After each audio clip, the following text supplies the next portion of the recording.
Welcome back, everybody. That's the updated EDC boys basketball bracket you're looking at tomorrow night. The 3 and the 4 seeds will play in the championship. That's kind of like what we were talking about with the NSIC earlier the week. Seeds, just throw them out the window here with how tightly they've been compacted. West Fargo and Red River will play after a couple of dynamite semifinals last night. It's been a little bit since we have our next guest on the show. I was joking with him off air. I don't know if he was going to give me the Aaron Rodgers forget my number bit because we haven't had him on a while. It's great to see Adam Palczewski, West Fargo boys basketball head coach, back with us. They're heading to state after their big win over Davies last night. There is something about postseason play with your team, man. You just seem to find the right time to play some best ball. Describe you and Davies. There's no love lost between those two teams. Why the win last night? What did you guys do to get the victory? It's been a long time since we beat those guys, and just trying to figure out how to stop Mason Claybo. He's killed us for numerous years. It's just so hard, and we tried everything. We ran 4 guys at him with everything we had, and he still got 21 points. He still had like almost 10 rebounds. Just a tremendous guy to try to stop, and we got a little bit lucky when they missed some shots. Their other guys missed some shots, and we made a lot of free throws at the end of the game, which was good. We missed 4 in that overtime game versus North that would have sealed it. So being on the other end of that was kind of nice, but just playing hard the whole time. And they've been in the title game for 6 straight years. Yeah. That's just excellence that doesn't happen very often. So when you beat those guys, it's pretty special. I was going to say, was that a pretty sweet locker room afterwards last night? Yeah, it's great. Anytime you make the state tournament, it's huge. And we haven't played in this game since 2019, the championship coming up. So, it's exciting. And like I said, you got to beat teams like Davies if you want to do anything at this time of year. You had a couple of big shots down the stretch. Describe the confidence in your players to go and the big 3 that put you guys up 9. What did you see was that confidence there, or was that something you've seen develop as the years gone along? It's a little bit of both. Those guys have a ton of confidence, and they're doing all the things I'm asking them to do right now. But when you're losing, and we had a losing record going into the tournament, it's hard to be that confident. So you have to just keep pumping these kids up and making sure they're making good decisions. We've made great decisions the last 2 or 3 weeks with the basketball. And there's a saying by a guy that coaches out in Europe. He says, if you're open, shoot it. You already know it's going in. That's just a credit to these kids. Shoot a lot on every team. The basketball is so good right now, and my kids shoot. I mean, we practice for maybe 2 hours a day, normal days. Then they go and shoot for another 2 hours somewhere. They find a gym, they find a basket, they go get better. So they've shot tens of thousands of shots and just shoot it. So now you feel like you're playing with house money for this. I know you want it tomorrow night, but you're in it. You're in state already. How do you feel the mindset will be facing Red River again? Again, we've lost to them twice too, just like Davies. So I think we need to be really competitive, and we don't want to have a drop off in our effort. Sometimes the ball goes in, sometimes it doesn't. But as long as we play with a really high effort and intensity, I'll be pretty happy with what goes on Saturday night. And you stuck around. We were visiting off air. The way they won, they're going to be coming in with a ton of confidence how they won their game last night. Yep, and that's on top of coming from behind versus Cheyenne, too, on Tuesday. So they're pretty gritty. They don't quit. They beat us in overtime coming from behind about 3 weeks ago. Although we played really well. That was our first game. We played well, even though in a loss. So I got some confidence in our guys through that one. But they don't quit. And they got 2 guys that in Parks and Clefstead that might be the best combo in the entire state. And I don't know how you stop it. We haven't stopped them yet. So maybe we can figure something out. Well, I got to ask you on the EDC this year, and obviously Davies and Claybo have gotten a lion's share of the attention, and rightfully so. They've been really, really good. But you're in it again. How good is the EDC right now, Adam, for what you're seeing top to bottom? It's a highly skilled league. So many shooters that you have to guard. It's very different than last year's league. Last year, everyone had a post player who could go get a bucket, too. And this year, that's not really the style of the EDC. It's highly skilled guards who can drive and shoot. Every team has at least 1 kid, sometimes 2. Talking about Horace, they got 3. And then the 4 and the 5 kid still make shots on you. So the skill level is really high. I don't know how it matches with the size of the West. They're pretty big out there and physical. But I know our skill level is very high this year. Well, no one was crying though when Ottoman decided to go to Cretan-Durham Hall, right? No, no. I might have sent Tim Brandt a little emoji with the two beers clinking together like cheers. He laughed, I think. I don't know. Yeah, maybe. Describe this year's team for you. I mean, I know how you typically like to coach. You like to see them, develop as the season's gone along. Have you seen that out of this group for this Packers team this year? Definitely. Again, we talk about the skill level of the EDC kids, and my kids are really no different. I got a lot of highly skilled kids that can make plays, but they got to learn to trust each other and to trust me. And that's been the mission the entire season.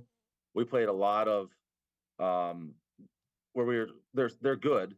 My guys are good, and they think they can do it themselves, and you can't versus the coaching you're going to face in the EDC and in Class AA basketball in general. So we had to learn to play together and share the ball and just make better decisions. And again, we started doing that about 3 weeks ago. And we've been healthy too these last 3 weeks. We spent all of January and the first couple weeks of February with injuries and flu and all these things. So getting our full team back has been important as well. And through those injuries, guys that normally don't play had to learn how to play. And we got better through that, got a little bit deeper. And I think right now it's just a matter of trust and playing with guts. I think you got a chance to watch the Bison men play, a guy that you tried to stop a couple years ago and won Derek Dissett. Give me a good Derek Dissett memory from playing against him in Minot. I don't have a good one, but I can give you one.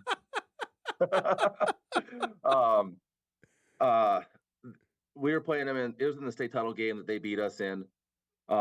Just that guy going in and making extra shots for his team. Yeah. He'd go get offensive rebounds. He'd hit big shots. He wasn't afraid to. And one of my favorite things is I was talking to Coach Palczewski. This was Derek's going into his senior year, and we knew we were both going to be good again. He told me, yeah, Dissett, I was talking to him the other day, and he goes to me, you know what, Coach, I don't think we lift enough. We got to lift more. We're not strong enough. Wow. Like that's the kid he is. He's going to compete so hard. And it's not just in the games, in practice, in the weight room. He's trying to get better all the time. And if you watch him play, he's just intense and has a great joy about him too. It's a cool mix to see. And that game the other week where he had 13 rebounds. Yeah. And, it was fantastic. And I was really happy for him. He's a nice kid, always polite and gracious in victory or defeat. Really class act. So like that kid a lot. Hey, you got him the year prior though. You beat Minot the year before in 21. So come on. We did. Yeah, we did. But I'm greedy. I never want to lose that game. Hey, you get there. I know you want to win it.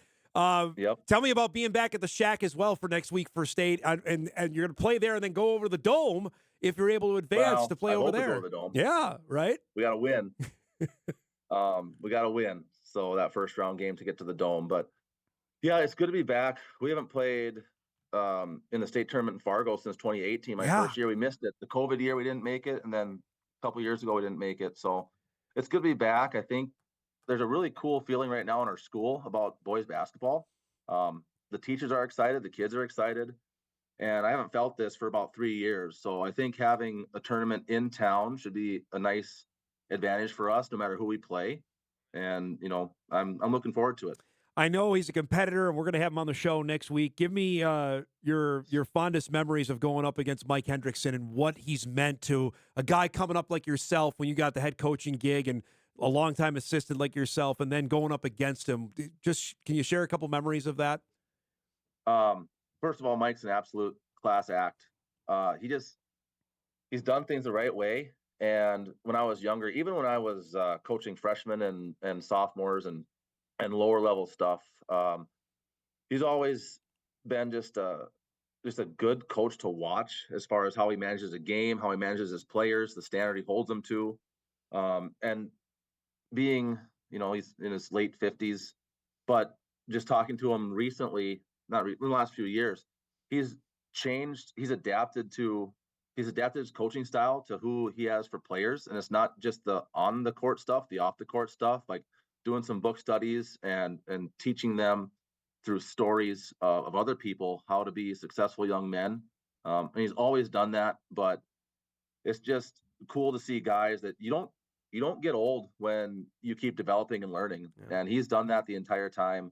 he's been coaching at South. And one other thing too that I really learned from him and Greg Limke is that head coaches can and should be friends. I mean, as much as possible, because those guys got along so well together, and it's just a real collegiality about it. So that's been cool, and I like, our guys in the EDC are all really good guys too, and it's fun to just talk basketball with those guys, talk about life, and just being a That's a class great, act for a human that's being. a great point, bud. And that goes underrated because I think people think, well, we have to hate one another because it's West Fargo and South, and that doesn't have to be the case.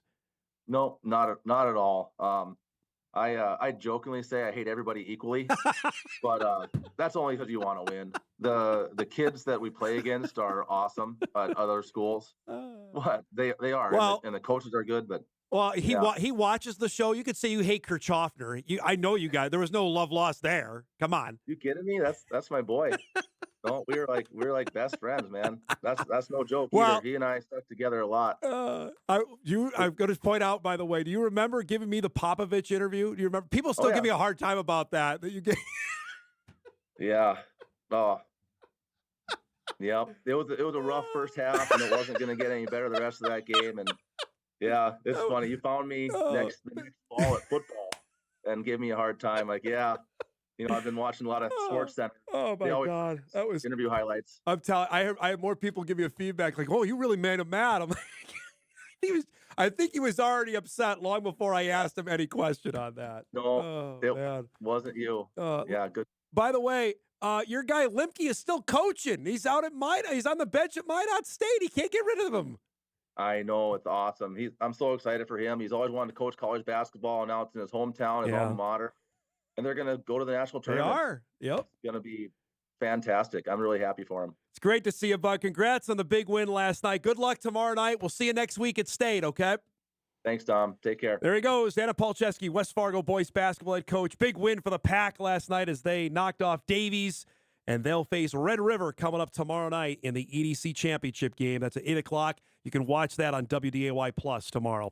We'll take our final break. We come back. We'll lay out all the games we got coming up for you on our variety of channels, and we'll say goodbye for the week. I got to get in the car. Sioux Falls is waiting. We'll wrap up the show right after this.